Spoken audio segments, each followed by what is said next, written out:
Hello, नमस्कार, आदाब और सत श्री अकाल। कैसे हो लवलीज? ये तो आप कमेंट में बता ही दीजिए और मुस्कुराते रहिए, खुश रहिए, स्वस्थ रहिए। स्टोरी कैसी लग रही है हम देख रहे हैं, कोई बता तो रहा नहीं है। चलो कोई नहीं, माफ किया। अब स्टोरी पर है। स्टोरी का नाम है आयशा और माया की कहानी। स्टोरी का नाम है तू है तो। पिछले एपिसोड में हमने देखा कि माया अपनी ही अवस्था को लेकर चिंतित रहती है। आयशा जिस तरह से माया के करीब आ रही थी, माया को एहसास था कि ये आयशा के लिए भी उचित नहीं है और माया के लिए तो बिल्कुल नहीं। आयशा ने जिंदगी में अभी तक मोहब्बत का रंग नहीं चखा था और ऐसे में किसी टूटे, किसी बिखरे, किसी जंजर इंसान से मोहब्बत, उसके मोहब्बत की रंगीन दुनिया में निश्चित ही कुछ काली खिला सकती थी। और माया एक लेखिका होने के नाते ऐसा तो बिल्कुल नहीं चाहती थी। मोहब्बत की रंगीन दुनिया को महसूस करना आयशा का हक था, अधिकार था, और वो एक ऐसे इंसान से दिल लगाने वाली थी जो खुद ही अंदर से बंजर हो चुका था। ऐसे में ये बेचैनी माया के लिए व्याकुलता बन रही थी। अब आगे रात की गहराई में कुछ रिश्ते धुंधले पड़ जाते हैं, पर माया के लिए उसका अतीत अभी किसी धुंधलाए आईने की तरह साफ था, कभी कभी कुछ ज्यादा ही साफ। वो आईना जिसमें उसने एक बार अपनी सबसे मासूम मुस्कान संवारी थी, और वही आईना जिसमें सबसे पहली बार अपनी आत्मा को भी गिरते हुए देखा था। माया का अतीत किसी कविता की तरह सुंदर नहीं था। वो एक संपादित पंक्ति थी जिसे बार बार मिटाकर दोबारा लिखा गया, हर बार थोड़ा कम मासूम, हर बार थोड़ा ज्यादा चुप, हर बार थोड़ी ज्यादा तबाही। वो तब बहुत छोटी थी और बहुत कुछ चाहती थी। इस दुनिया को देखना चाहती थी, दुनिया के लोगों से मिलना चाहती थी, लिखना चाहती थी, उड़ना चाहती थी, छपना चाहती थी, और सबसे ज्यादा वो प्रेम करना चाहती थी। फिर एक दिन उसके जीवन में वो आया, एक प्रकाशक, एक विश्वास, एक विचारक, एक चतुर कुटिल मुस्कान से लिपटा सौदा। शुरुआत में वो सब कुछ कविता की तरह था। हमेशा कहता था वो माया से कि माया उसकी सबसे अच्छी दोस्त है। हमेशा करता था वो उसकी लेखनी की तारीफ। तुम जैसे लिखती हो माया, लगता है शब्दों में जादू है। तुम्हारी आंखों में आकाश का विस्तार है और होठों पर प्रश्न। लेकिन धीरे धीरे वो जादू मांग में बदल गई। इस बार जरा पॉपुलर टोन में लिखो ना। पैसा तभी आता है जब लोग समझे, और लोग दिल नहीं स्कैंडल पढ़ते हैं, शब्द पढ़ते हैं जो बेहद सटीक हो, बेहद सटीक हो और बेहद ही साफ हो। माया ने पहले विरोध किया और फिर भरोसे के नाम पर संपूर्ण समर्पण। उसने अपनी कलम से अपनी पहचान तक काट डाली। एक लेखिका अपने शब्दों से इधर सब कुछ साफ साफ लिखने लगी। और एक दिन जब उसने कहा कि वो इतना स्थिर नहीं लिख सकती, तो वो हंसा था, एक ऐसी हंसी जिसमें माया का मजाक बन रहा था। उसने इतना ही कहा, तुम अब मेरे किसी काम की नहीं रही माया। तुम्हारे शब्द में अब न बिकाऊपन है और न ही जुनून। और फिर वो चला गया किसी और नई माया की तलाश में। अपने समर्पण से दूर हो गई माया। उस दोस्त जिस पर सबसे अधिक विश्वास किया था उसने ही उसे महज शब्द बेचने वाले तक का करार टैग दिया था। इस दुनिया का सबसे पहला धोखा था उसके लिए ये। वो लूटी गई थी अपने ही शब्दों से, अपने ही भरोसे से, अपने ही समर्पण से।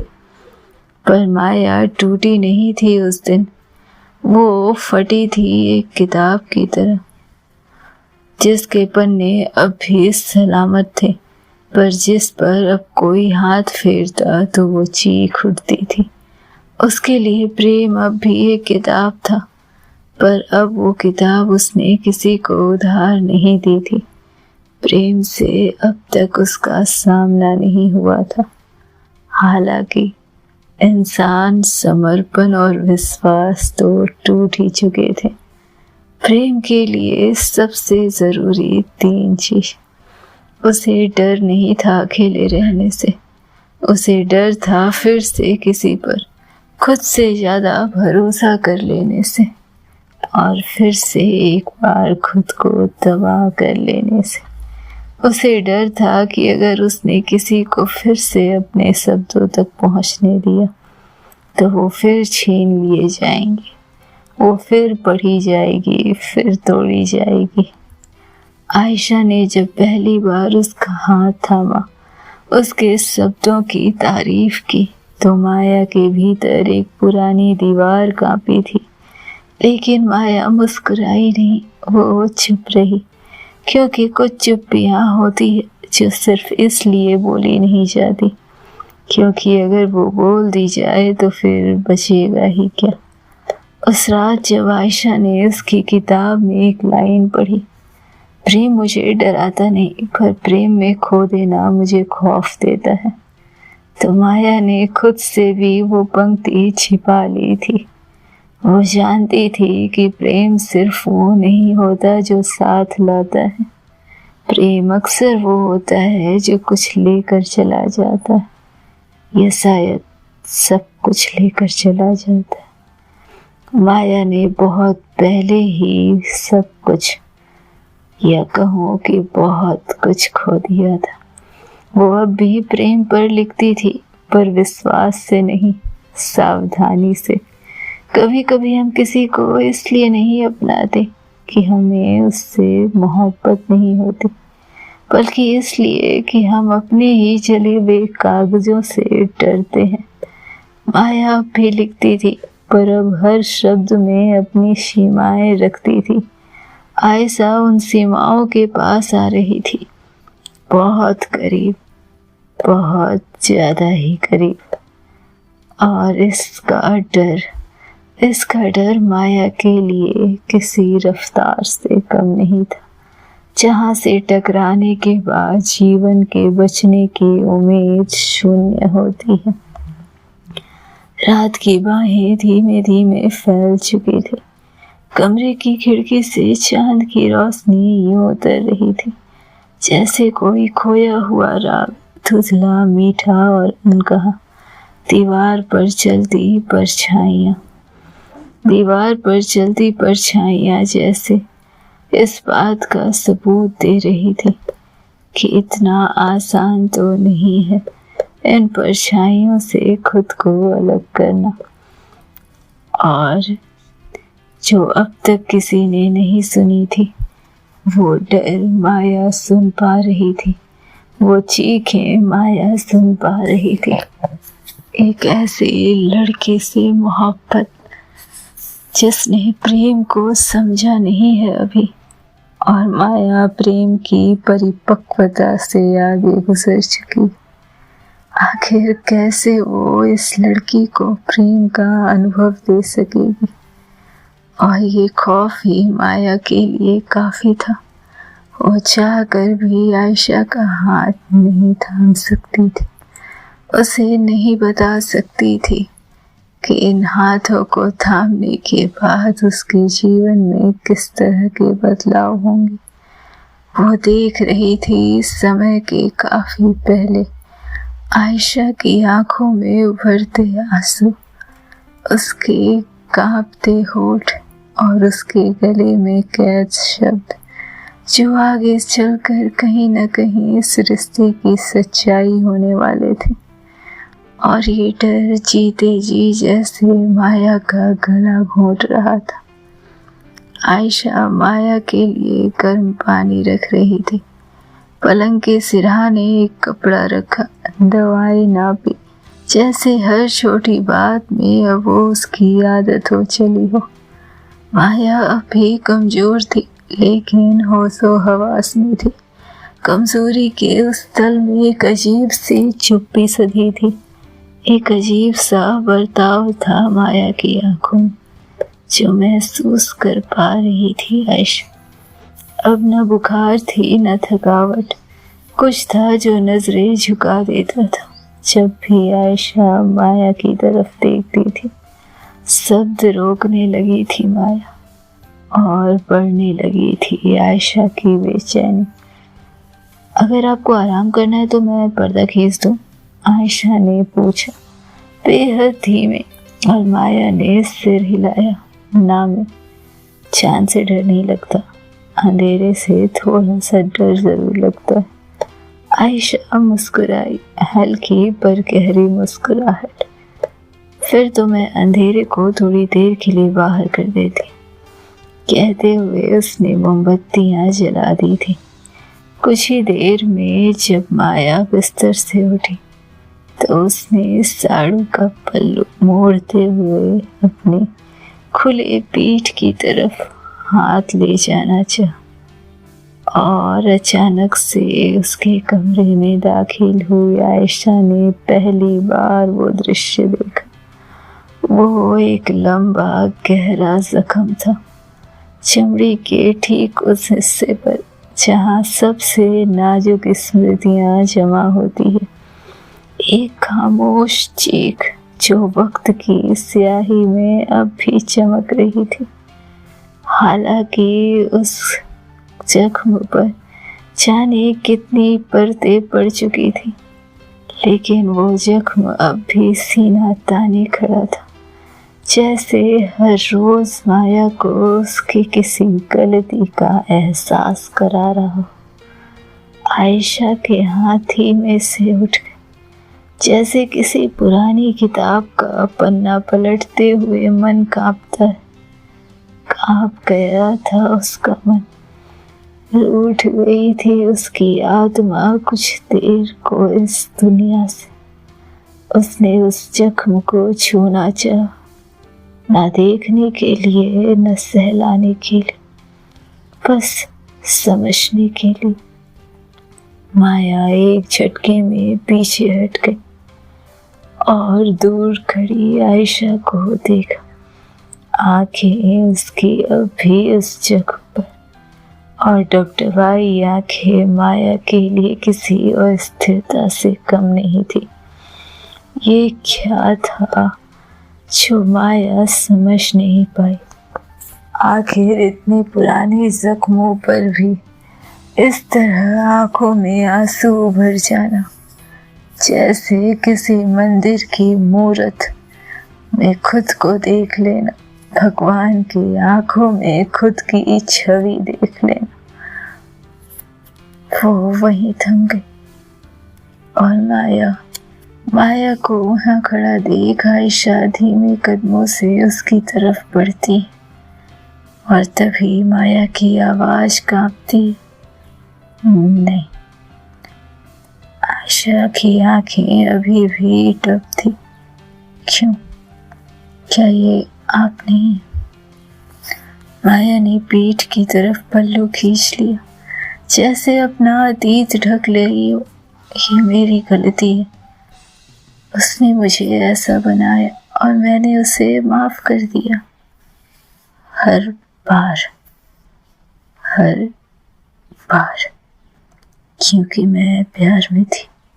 वो रात, वो जख्म गहरे थे आयशा के लिए, बेचैनियों से भरे भरे थे, और जैसे उस जख्म की गवाही दे रही थी उसकी आंखें, लेकिन वो चुप थी। क्या आप बात करना चाहती हैं इस पर? नहीं, ठीक है, जब तक आप नहीं बताएंगी मैं इसका जिक्र भी नहीं करूंगी। और इतना कहते हुए उस कमरे से नजरें झुकाए निकल गई थी आयशा। हालांकि माया के लिए अब भी उसकी मौजूदगी उसी कमरे में थी। कभी कभी कोई शब्द नहीं कहता, पर फिर भी कोई तुम्हारे भीतर उतर जाता है, इतना गहरा कि तुम उसे अपने दर्द के पास बिठा देते हो, बिना किसी स्पष्टीकरण, बिना किसी वादे के। ऐसी हो कोई चुप्पी थी उस रात, जिसमें माया की आंखों में अनकहा अतीत था, और आयशा की पलकों पर एक ऐसा वर्तमान जो किसी और की तकलीफ को अपना बनाने के लिए तैयार था।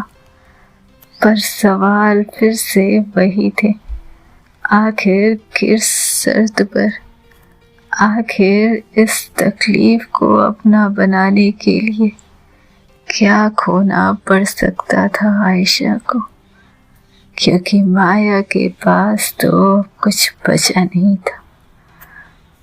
टूटे शीशे जैसा कोई भरोसा उसके अंदर था। सुबह का सूरज कमरे की खिड़की पर थमा था। माया हल्की नींद में थी, उसकी सांसें अब शांत थी, पर उसकी आंखों के नीचे थकान अब भी बोल रही थी। आयशा एक कोने में बैठी थी, सहमी नहीं पर भीतर से हिली हुई। वो बार बार माया की ओर देखती, और हर बार उसके चेहरे की थकान उसे कहीं भीतर तक चीर जाती थी। इस एहसास से अब तक परिचय नहीं हुआ था आयशा का। इतना क्यों महसूस कर रही हूँ मैं उन्हें? उसने खुद से ही सवाल किया था, क्यों एक इस औरत की खामोशी मेरे सारे तर्कों को गूंगा बना रही है।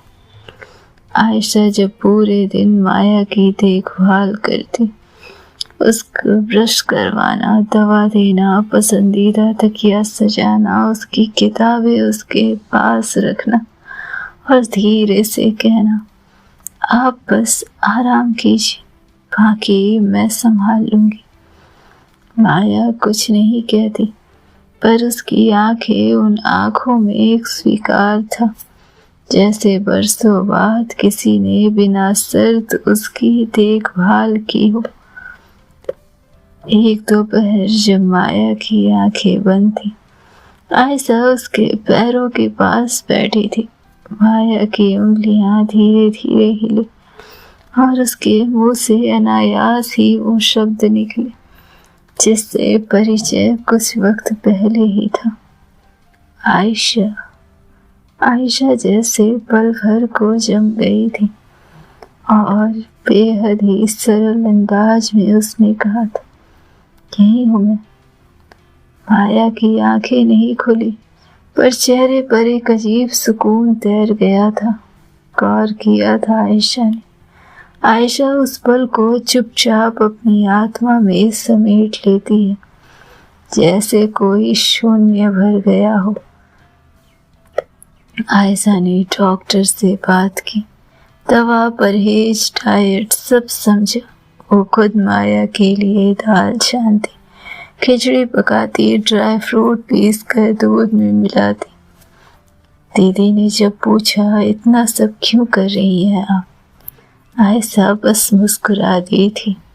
कुछ रिश्ते खून के नहीं, करुणा से बनते हैं, पर भीतर वो खुद से एक युद्ध लड़ रही थी। ये सिर्फ गिल्ट और करुणा तो नहीं थी, ये सिर्फ उस इंसान के प्रति उसकी भावना तो नहीं थी, ये कुछ और था जो उसके अंदर से चीख रहा था, लेकिन आशा उसे महसूस नहीं करना चाहती थी। उसके भीतर हर रात एक सवाल उठता, क्या ये वही है जिसे मोहब्बत कहते हैं? और हर बार अपने अंदर के इस सवाल को नकारती थी। 3 दिन माया पूरी तरह होश में आई थी। तीसरे दिन कमरे में होश था और कमजोरी भी। उसने जब देखा कि आयशा उसके सिरहाने बैठी थी, तो पहली बार कोई नमी उसके किनारे पर ठहर गई। उसने पूछना चाहा कि इतना क्यों किया तुमने, पर उसने आंखें बंद कर ली। इस बार डर से नहीं, बस एक मौन था जिसमें आयशा उसके जीवन का हिस्सा बन चुकी थी, बिना किसी उद्घोषणा के, बिना किसी वादे के। प्रेम अक्सर बोलता नहीं, वो किसी की चाय छानते वक्त दिखता है, किसी की किताब की धूल हटाते वक्त दिखता है, या किसी बीमार की थकान में बैठी नजरों के पास नजर आता है। अनायास ही वो नजर आ जाता है जब कोई हौले से उस इंसान को हाथ और साथ देकर बिस्तर से उठाने की कोशिश करता है।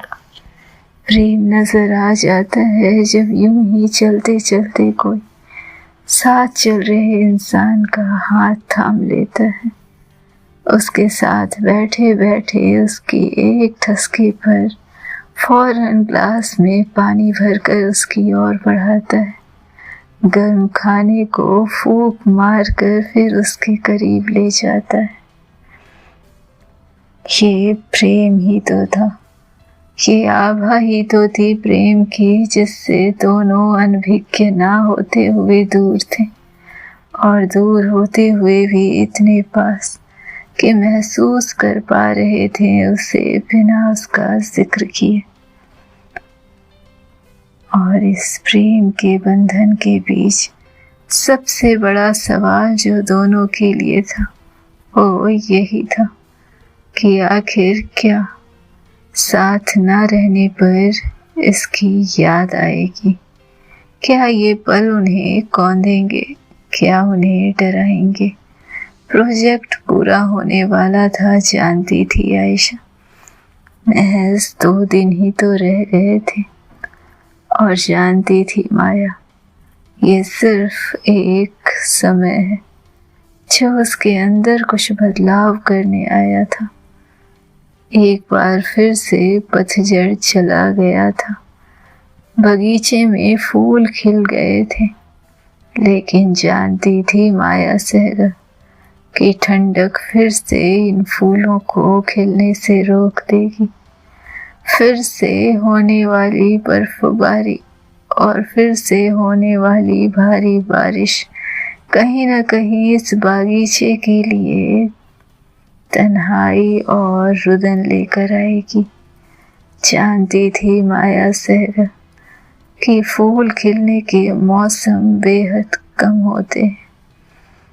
उसके बाद भीषण गर्मी, पतझड़, बारिश और ठंडक इन्हें मार देते, कुचल देते, और इन सब के बावजूद वो खिले हुए फूलों को निहारती रही, जैसे उसी पल में एक पल को रुक जाना चाहती हो, ठहर जाना चाहती हो, अपने किस्मत से लड़ते हुए एक आखिरी तलाश में। लेकिन कोई था उसके भीतर जो कह उठा था, इतनी सेल्फिश मत होना कि अपने एक आरज़ू के लिए किसी को इस कदर बांध लेना कि वो न मुस्कुरा सके और न रो सके, न थाम सके न छोड़ सके। क्या होना था आगे जानने के लिए सुनते रहे नेक्स्ट एपिसोड। तब तक खुश रहें, स्वस्थ रहें, मस्त रहें, बिंदास रहें और खुद का बहुत ध्यान रखें। Take care lovelies.